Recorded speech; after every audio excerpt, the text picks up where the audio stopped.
Not only is Turkey geographically large and strategically placed at the nexus of Western Asia and Southeastern Europe, it also has a relatively large population, estimated to be around 84 million, and has one of the world's strongest militaries in terms of size and technology of its forces.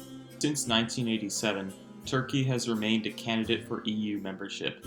Over the same period, many Eastern European countries have gained EU membership, including Latvia, which applied for membership after 1990 and achieved membership just 14 years later. Other current candidate countries, like Serbia, which applied in 2009, are set to join within the next decade.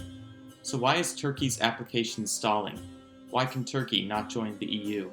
From the EU's perspective, there are a few major issues with Turkey's application.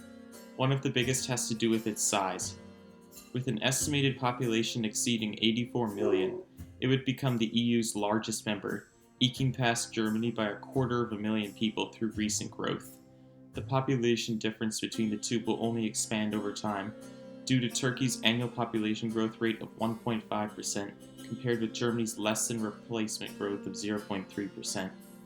Turkey's ascension to EU membership would boost the EU population to approximately 531 million from its current 447 million, with Turkey having almost 19% of the theoretical EU population.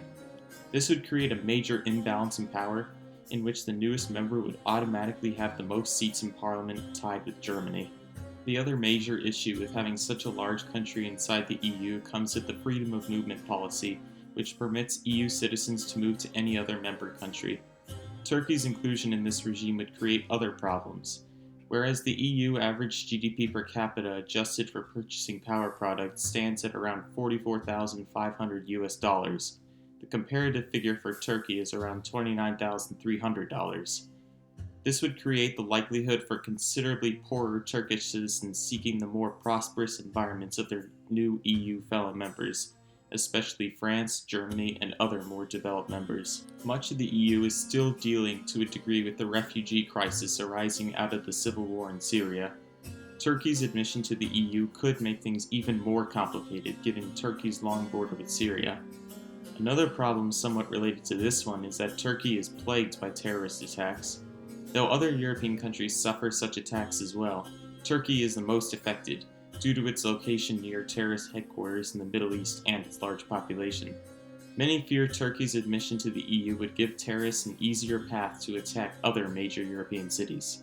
Another reason is perhaps a little less obvious than it should be, but Turkey's democratic institutions are failing.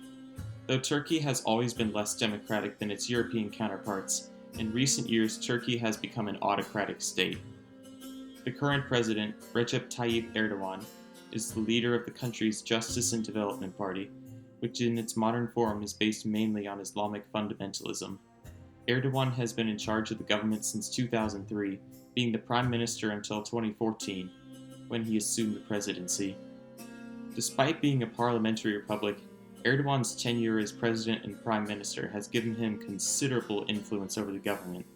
His position as leader of Turkey was officially put into law in 2017, with a constitutional referendum that would make the country into a presidential republic rather than a parliamentary one. This legally made him the executive and sole leader of Turkey. Many pro-European areas, such as Istanbul, Izmir, and most of western Turkey, voted against the referendum, while regions in the center of the country, which mainly support political Islam, supported it. Erdogan's bloc has effectively ended Turkey's status as a secular republic, with Islam now being the preferred religion of the government.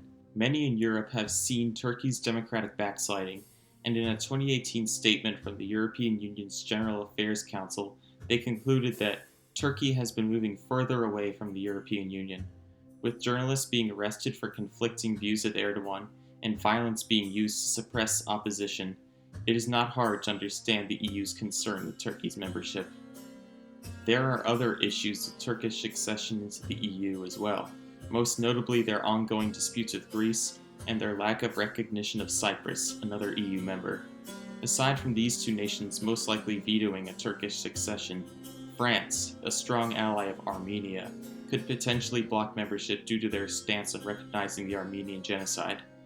Finally, some simply claim that the cultural differences between Turkey and the rest of Europe are just too great for Turkey to have a true place in the Union. All in all, it looks increasingly unlikely that the status of Turkey's application to join the European Union will change anytime soon.